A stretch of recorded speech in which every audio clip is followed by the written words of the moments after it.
Hola, soy el pastor Joseph López, aquí en el distrito Programa Aéreo Perú Project.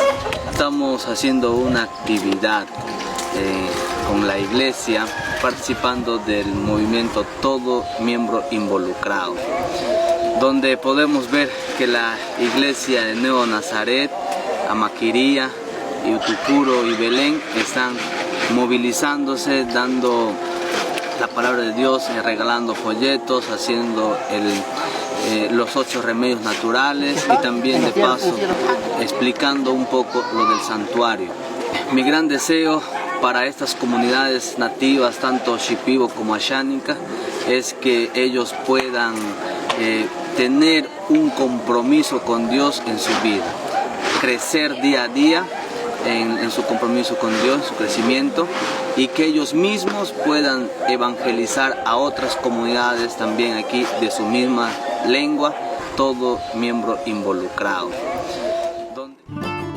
The World Church is launching a new vision, a valiant initiative, total member involvement. We believe with all our hearts that Jesus is coming very soon, and every member of the church can do something. Every member can be involved in preaching the last message. With this initiative, we are helping the brothers in the jungle to learn to serve others, to lead small group Bible studies, to minister to physical needs, and to lead programs that will impact their communities. And we've already begun to see the results.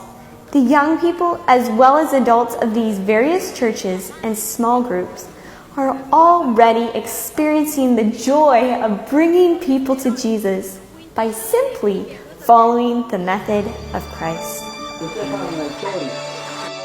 En la oración, la vida se engrandece, pues nuestra fuerza está en ti, Señor.